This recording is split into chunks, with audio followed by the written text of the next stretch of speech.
Oi, oi, oi, eu sou o Thiago França e esse é o Sabe Som.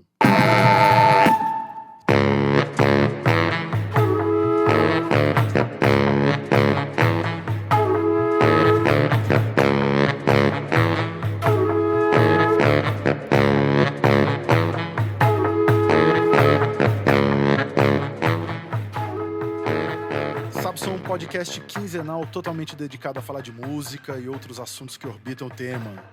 Produzido em parceria com o estúdio Ori Music Lab e a distribuidora Trattori. Além de ouvir no seu player preferido, você também pode ouvir o podcast no YouTube e na rádio online Dub Lab Brasil, também quinzenalmente às segundas-feiras. Cara, 2020, estamos no futuro, oficialmente no futuro. Episódio número 10, ainda sobre o ano passado, e os discos que foram lançados. Quando eu comecei a montar o episódio, já me bateu uma dúvida que é disco. Isso ainda existe? Ainda tem gente lançando disco? Tem muita gente lançando disco. O disco como obra de arte, com começo, meio e fim, ainda é um assunto que me interessa bastante. E de volta aqui comigo para falar sobre isso, Pérola Matias, bem-vinda mais uma vez. Olá, demais estar aqui de novo, valeu. Dizem as más línguas que quanto pior o cenário político, melhor é a produção cultural. Nesse sentido, quão ruim foi politicamente 2019? Eu tendo a discordar dessa máxima e adoraria que ela não acontecesse nunca. Né? O que custava ser bom as duas coisas, né? Mas eu acho que também aí a gente acaba tendo uma série de discos que são politicamente rasgados, né? Que a gente também fica a pergunta qual o tal do single. E aí, ano que vem alguém vai entender ou lembrar dessa música? Qual o sentido que isso vai ter no futuro, né? Talvez, assim, eu digo como obra de arte, eu acho que tem uma coisa de uma construção, de um discurso ali e tal, que eu acho que acho mais interessante, às vezes, do que ficar soltando coisas avulsas, vamos dizer assim, né? Ainda gosto muito de ouvir um disco do começo até o fim. Tem uma coisa, assim, que eu sou obcecado com ordem. Vários discos que eu participei, assim, eu montei a ordem, sabe? Aquela coisa de o finalzinho de uma, como é que liga com a outra, fazer playlist. Isso é uma coisa que ainda me agrada muito. Eu sou ferrenha defensora do álbum. Eu acho que o álbum faz todo sentido na obra de um artista. O álbum conta uma história, mesmo que tenha diferença entre as faixas, que sejam completamente outras, ou que dentro de uma mesma faixa você pule de um assunto ou de uma estrutura para outra. Mas eu gosto do álbum, eu acho que ele faz completo sentido. Ele é uma narrativa, seja que tipo de narrativa for. Não sei, Exato. é igual você ter um livro, mesmo que o livro saia dessa forma clássica do romance, como Aliás, tem uma coisa curiosa sobre álbum. Você sabe de onde vem a expressão álbum? Não. Porque as pessoas lançavam um monte de single e no final do ano saiu o álbum com todos os singles. Muito bom. É isso. Aliás, uma outra curiosidade também que eu adoro falar isso, né? Pagar de inteligentão. Que EP, que todo mundo acha que EP é tipo uma música.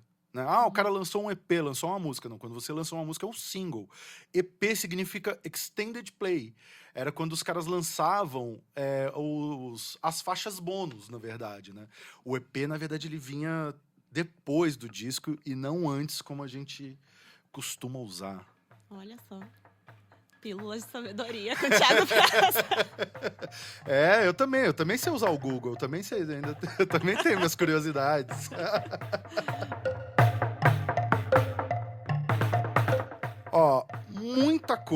Muita coisa, né? Uma listinha rápida, só de coisa brasileira. Lia de Itamaracá, Douglas Germano, Black Alien, Karina Burr, Alessandra Leão, Jardim Macalé, Juliana Perdigão, Alan Abadia, Hamilton de Holanda, Renato Pascoal. Siba. Eu não tenho maturidade pra falar do Siba. Eu sou muito fãzinho do Siba. Eu sou Cibete total. Não, Coruja Muda, acho que o Siba tem se superado a cada disco, tá realmente construindo uma grande obra. O Coruja Muda, pra mim, é muito sensacional. Eu acho que o Siba é dos caras que eu mais gosto, assim, como letrista, porque tem tem essa comunicação muito direta, né, entre uma tradição muito clara, né, e um olhar muito pro futuro, aspas voadoras novamente, ou futuro, ou presente, né? E a tradição, ela chega no disco da melhor forma possível, que é não cristalizada, né? Não como um dogma, mas como a fonte, né? Como um ponto de partida, como inspiração e tal. E tá ali super presente, né? Tem todo... Cara, tem uma coisa gigante, né? Traz um repertório de coisa ali super rico e não parece datado, não parece, né? Que é uma coisa ali que ele foi pesquisa nesse sentido de, né? Daquela coisa que tá parada no tempo. Com certeza, eu não tenho nem muito o que acrescentar mais. Para mim é exatamente isso, assim. Acho que o Siba, tratando da tradição, ele olha para o futuro, ou ele volta do futuro com essa releitura da tradição, que não é nem só uma releitura, né? Um profundo conhecimento ali. E é aquilo que a gente já discutiu da outra vez que eu vi aqui. Tem um elemento de criação, de invenção ali muito presente, né? Ele se permite colocar o Sim, ruído, se permite sim. colocar a guitarra baixo, enfim. Aliás, uma coisa que eu acho sensacional dele, aliás, ele vai vir aqui também, tomem nota. A capacidade que ele tem de recriar a própria obra. Porque, por exemplo, as coisas que eu faço, assim, por exemplo, Metá, a gente tem todo o nosso processo de criação, mas depois que a gente cria, a coisa se desenvolve um pouco no palco e tal, mas não completamente como ele consegue pegar. Você vê a versão das músicas agora nesse disco, com o arranjo da Floresta e tal, e recriar a própria obra, cara, isso eu acho um negócio, acho um puta desafio, acho dificílimo. E olha, Siba. E seus cibetes.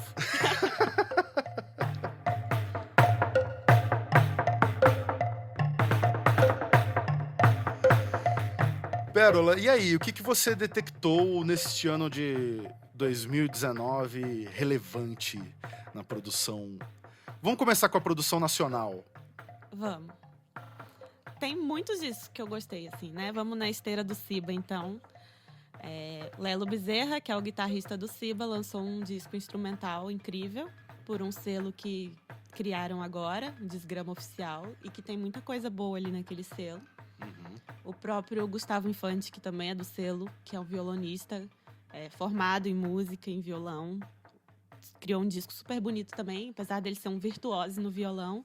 Também traz experimentação com Sérgio Machado nos samples e, enfim, nas máquinas. Black Alien, sem dúvidas, achei um grande disco, aquelas bases de jazz incríveis. Ele também acho que é um cara que conseguiu recriar a própria obra. Mais pro lado do pop, gosto de Ima. Ima, olha só. Tem um disco que chama Par de Olhos. Fica a dica para, assim como eu, vocês conhecerem Ima. Vou pesquisar, hein? Gosto muito do disco da Lívia Neri, baiana, radicada agora em São Paulo, que tem uma ligação com dub, com a música eletrônica e a canção. Gosto muito do disco do Clima, La Comédia Grande Infinita. Klimachowska. Grandíssimo Klimachowska. Excelente letrista. Também o Clima, além de grande amigo, ele tem o trabalho dele da invenção da desconstrução ali na letra, né? Exatamente. E aí eu acho que tem todo um trabalho de produção ali entre ele e o Rômulo de entender como transmitir isso musicalmente no disco também, né? O disco é muito interessante, tudo muito inusitado, assim, tudo não tem mesmice, o tempo inteiro ele é surpreendente, assim, gosto muito do Clima. Também. E mais da música louca, como eu chamo. Racta veio com um disco novo também na formação nova. Sim. Nômade Orquestra também veio com um disco com voz dessa vez. Sim, tem Russo Passapulso, Jussara Marçal... Siba. Tem mais alguém? Tem mais um, Edgar, exatamente. Tem uma dupla nova de Salvador, que é o Zimenino, que é o Rafa Dias do Atocha, com o Ricô do Quadro, que é uma banda de rap, de Ilhéus. Tem o disco do Mamão. Mamão batera. Mamão batera. Olha Poison só. Fruit. Muito bem, muito bem. Saiu pela muito Far bem. Out Records. Demais. Saskia, grande disco. Cara, eu fui no show da Saskia no CCSP, eu não entendi nada. Eu não entendi absolutamente nada. Eu estou sem entender. Eu conversei com pessoas, eu ainda estou sem entender o show. Assim, eu tenho labirintite autodiagnosticada. Eu detesto, eu passo mal com luz piscando. E a luz ficou piscando do começo do show até o final do show.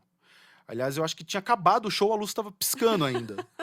Então eu não estava conseguindo olhar, eu não estava conseguindo entender. Eu fiquei assistindo o show tapando o olho. E, cara, e ela andando, e aí tinha umas pessoas dançando. E aí, a uma hora ela tocava uma MPC que tava num lado, aí tinha uma MPC do outro, aí tinha um DJ, e ela cantava e parava, de repente começava todo mundo a dar risada. Eu não entendi absolutamente nada. E o mais genial, cara, tem uma coisa que, assim, é muito genial da arte, que, assim, quanto mais desagradável for a experiência, mais inesquecível ela vai ser. Cara, fiquei ali num desconforto inacreditável. Achei sensacional. E assim, é a coisa da música eletrônica não dogmática, né? Exato. Não é rap, não é funk, não é nada, né? Não é absolutamente nada. É indefinível e decifrável. É uma música de combate, quase, né? Exatamente. Incrível. Que figura sensacional a Saskia, cara. Gostei muito de ter conhecido. Saiu o disco pela QTV, né? Foi, exatamente. Grande camarada carioca, Bernardo Oliveira, que me insistiu pra eu ir no dia do show. Tava meio gripado, ainda tava meio essa. Cara, incrível, achei. Eu não fui porque foi no dia da Noite Por Aberto, com Kiko Dinucci e Lelo Bezerra.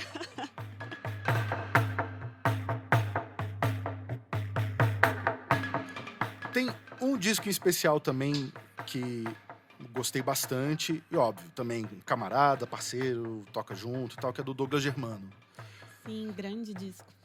E tem uma coisa, cara, que eu senti em 2019, uma certa vontade de olhar pro samba de novo, meio voltar um pouco pro colo da mãe, sabe?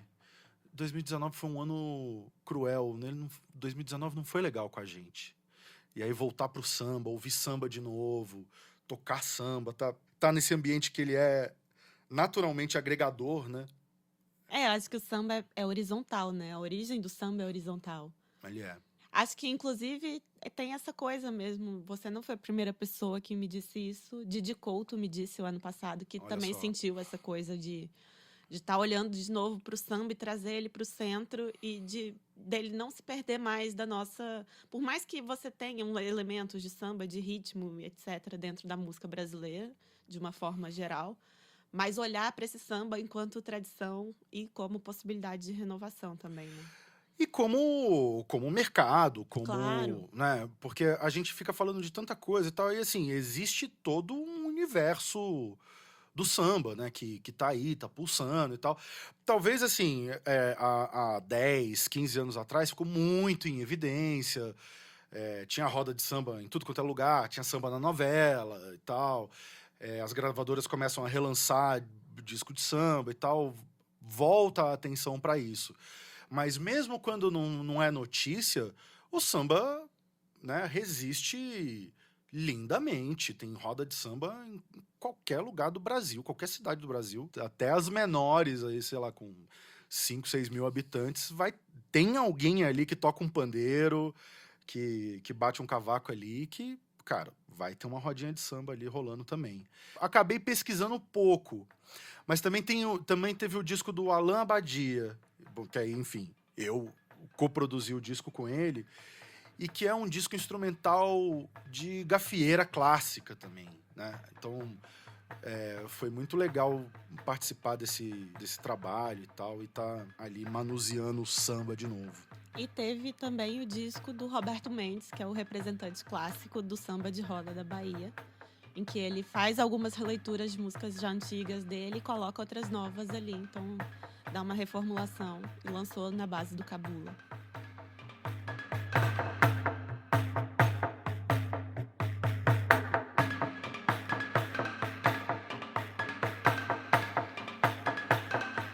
Um disco também que me chamou muito a atenção ano passado foi o disco da Ana Frango Elétrico.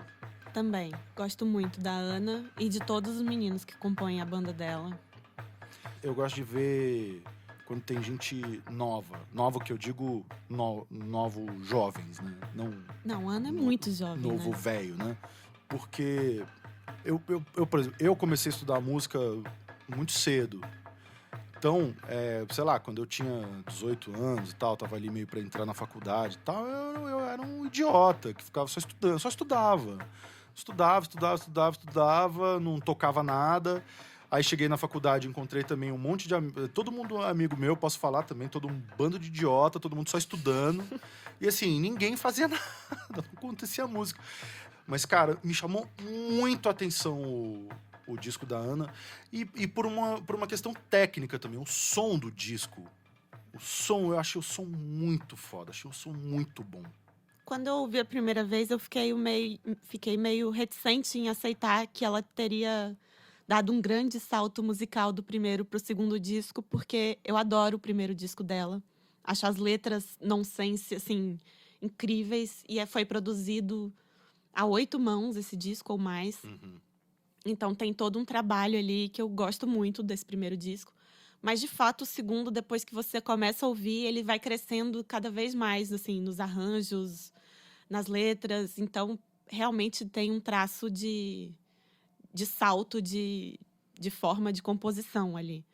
Eu gosto muito. Acho a banda da Ana incrível. Vovô Bebê, que é o Pedro Carneiro, tem um trabalho muito bom, musical, de invenção e etc. Guilherme Lírio também eu acho muito bom. Uhum. Todos na faixa dos 20 e poucos anos. Não, Talvez eu acho incrível, eu acho incrível.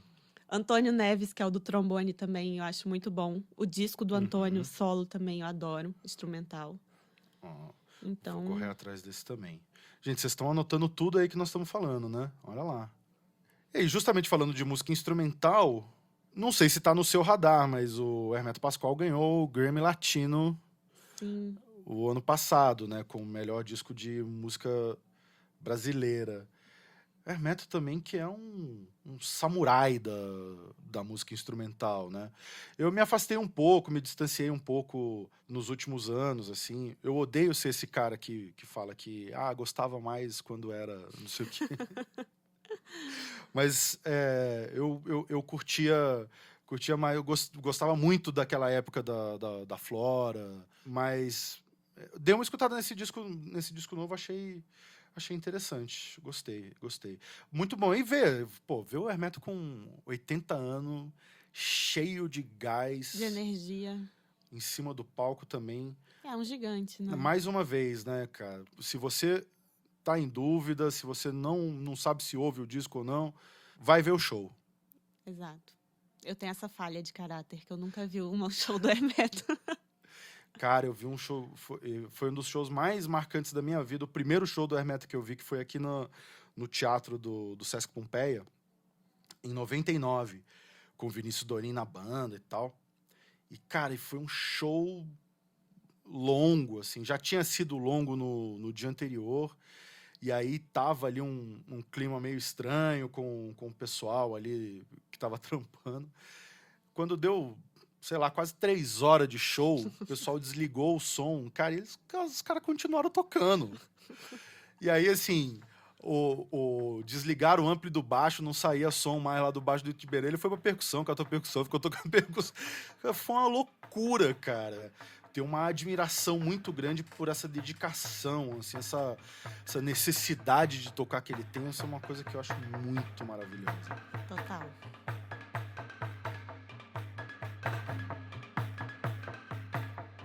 Agora vamos entrar na parte que é a minha falha de caráter, que eu não tô ouvindo quase nada de gringo.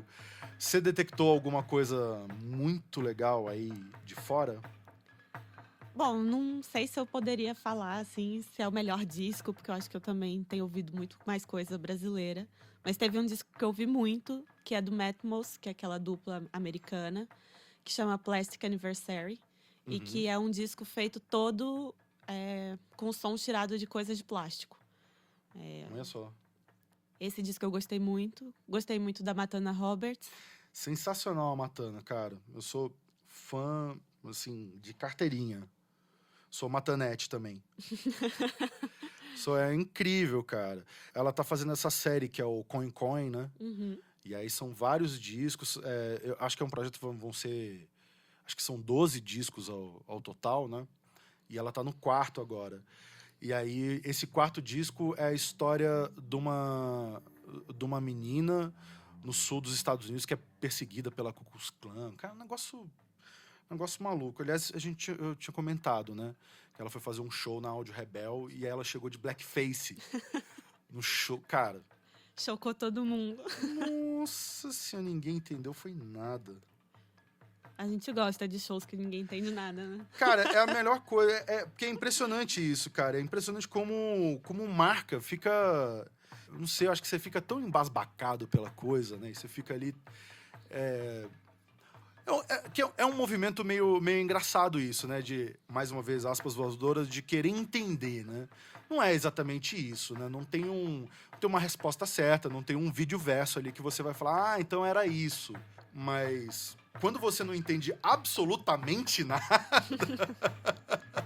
aí você fica ali, caralho, o que aconteceu?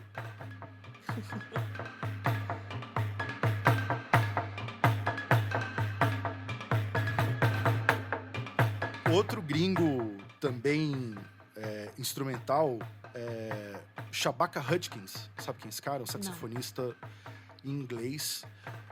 Tem uma cena de jazz florescendo na Inglaterra, bem interessante. E ele tem alguns projetos, entre eles o The Comet's Coming, que vai estar na playlist. Saiu o disco esse ano. Insano, cara. O Shabaka é um cara muito legal.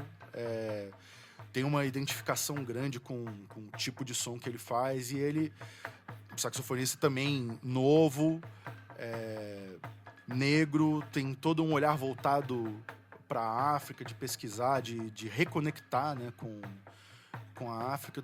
Tudo que ele lança assim, é sempre muito interessante. Tem uns clipes muito bons também. Shabaka Hutchins. Essa cena da Inglaterra realmente está florescendo. Tem o Cocoroco também, né? Sim. Que eu acho que também tem disco desse ano, de 2019. Voltando aqui pro Brasil, teve aquela notícia o ano passado de que o Brasil é o país que mais consome a própria música. Eu achei que chocou um total de 0 pessoas, porque, cara, a gente produz muita coisa, muita coisa boa. Também. Então, pra mim é mais do que natural. Aliás, eu acho estranho você tá num país e tá consumindo música dos outros, né? Se justamente a ideia é você conectar com o seu lugar, com o seu espaço, você falar, né, você retratar a sua vida, eu acho que justamente faz sentido você tá em sintonia com isso, né? Ainda mais num momento, perdoe o meu francês, mas um momento cagado, né, que nós estamos vivendo. Eu acho um pouco como voltar para a coisa do samba também, né? Buscar um certo alento, buscar entender e ver que, né, ninguém larga a mão de ninguém, tamo junto. Exato. Tamo junto nessa merda. Isso porque a gente tá falando de música do nosso meio, né? Mas se a gente for Sim. ver as músicas realmente populares em número de escutar ou de reprodução, Com certeza. a gente vai para um meio em que realmente a música brasileira é que é dominante. Mas justamente essa foi a minha crise quando eu tava pensando nesse episódio, que é também todo um mercado que não é do disco, né? Toda a galera do sertanejo, do funk, e aí com todas as derivações e congruências que os estilos têm, as pessoas não gravam disco, gravam músicas soltas, né? Faz uma música agora, lança, faz outra música, lança, né? A galera do funk, por exemplo, eu não tenho notícia de absolutamente ninguém que tenha feito um disco mesmo, né? Um disco... Bom, Ludmilla fez. A Ludmilla fez. Olha, gente. Que eu acho que saiu como ao vivo no começo do ano passado e depois sim. saiu o de estúdio. Pode crer, a Ludmilla fez. E eu sigo ela no Instagram, cara. Eu gosto da Ludmilla, cara. Eu acho ela muito boa. Eu gosto também, o disco é bom. Eu fico vendo, eu adoro quando ela posta ela tocando coisa. Ela toca batera super bem, ela toca cavaquinho. É mesmo. Aqueles cavaquinhos das músicas dela, é ela que grava, cara. Eu não sigo ela no Instagram. Não, eu acho ela incrível, cara. Acho muito bom. Inclusive, a Charanga toca umas musiquinhas da Ludmilla aí, de quebradinha.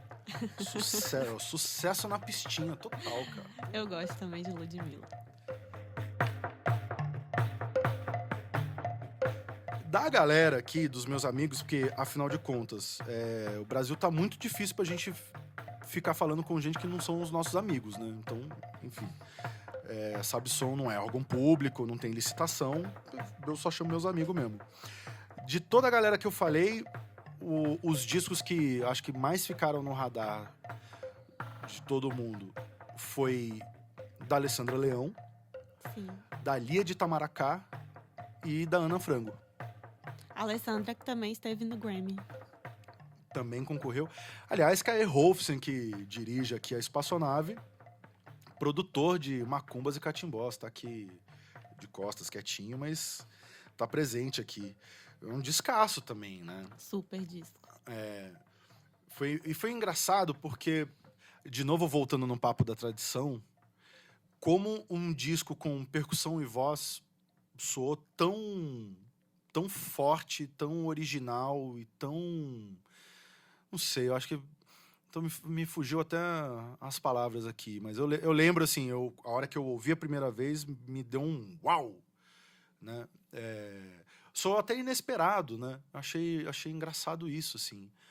E aí, durante as audições, eu fui vendo assim, nossa, é óbvio, era isso mesmo, né? Mas trouxe um frescor também, trouxe um certo alento, né? Eu acho que isso tem muito a ver com o som, mas eu tô com medo de falar isso aqui na mesma sala que o Caio. Não, eu acho que você pode falar, que eu acho que é isso mesmo, hein? Porque eu acho que é a coisa do som, como foi gravado, né? A posição dos microfones, então toda a percussão soa de outra forma ali. O Caio tá fazendo um coraçãozinho com a mão aqui. Tem muito isso. Inclusive, um outro disco que nesse sentido também me surpreendeu, que foi o disco do Lucas Santana. Que é um disco de voz e violão, mas com toda uma sonoridade, com um acabamento ali, que não remete a outros discos de voz e violão, né? Tem uma coisa que me interessa muito, particularmente como artista, quando você exclui, aspas voadora, algum elemento tradicional, por exemplo, você não tem nenhum instrumento fazendo harmonia, ou você não tem nenhum instrumento fazendo ritmo, e aquilo soa como uma coisa inteira que não tá faltando pedaço. Então, num paralelo bem louco, o disco da Alessandra que não tem harmonia e o disco do Lucas que não tem percussão, os dois soam muito inteiros.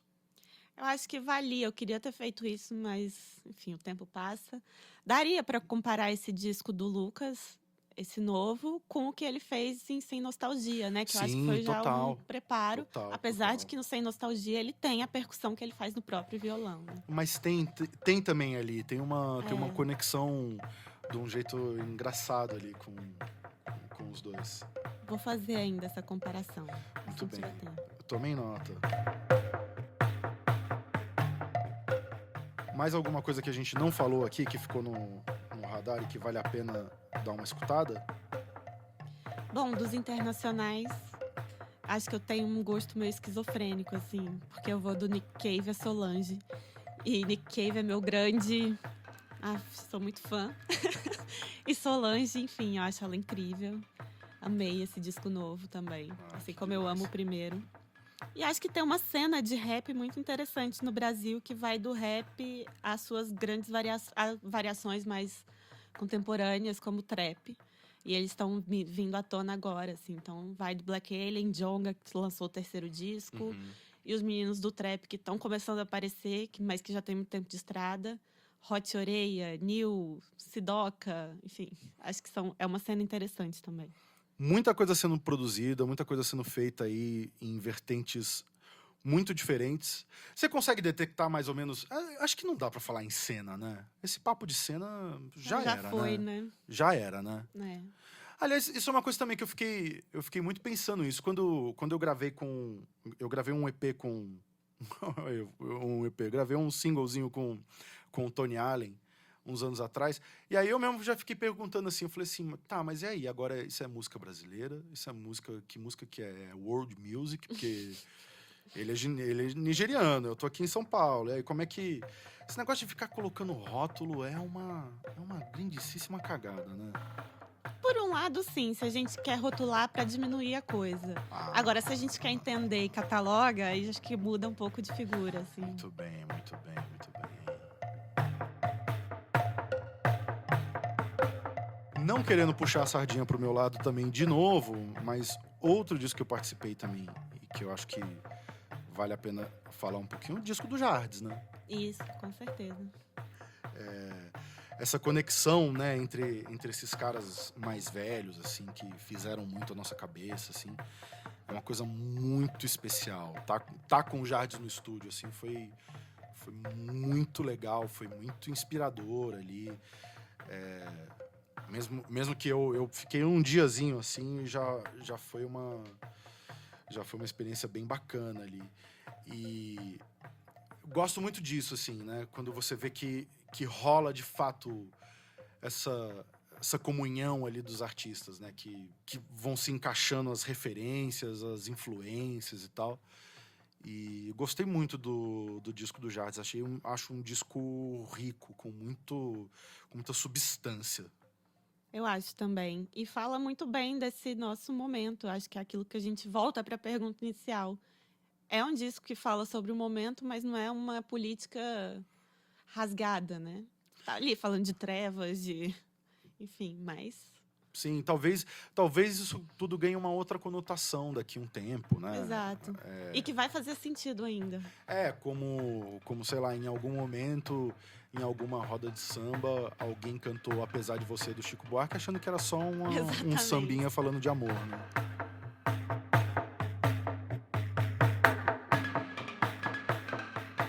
Pô, sensacional, acho que temos, né? É isso aí. Pérola Matias, agradecendo mais uma vez a presença aqui no Sabe Som. Obrigada, prazer estar aqui de novo. Encerrando mais um episódio que contou mais uma vez com os trabalhos técnicos de Kaê Rolfsen, diretamente aqui do estúdio Ori Music Lab na Pompeia. Sabe Som realizado em parceria entre o pessoal aqui e a distribuidora Trattori. Agora também na grade de programação da rádio online Dub Lab Brasil. No Instagram você segue o perfil do podcast e fica sabendo mais sobre os assuntos que rolam aqui também.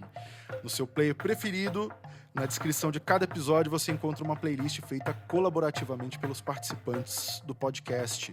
A playlist deste episódio será com todas essas coisas que a gente falou aqui, que rolaram o ano passado.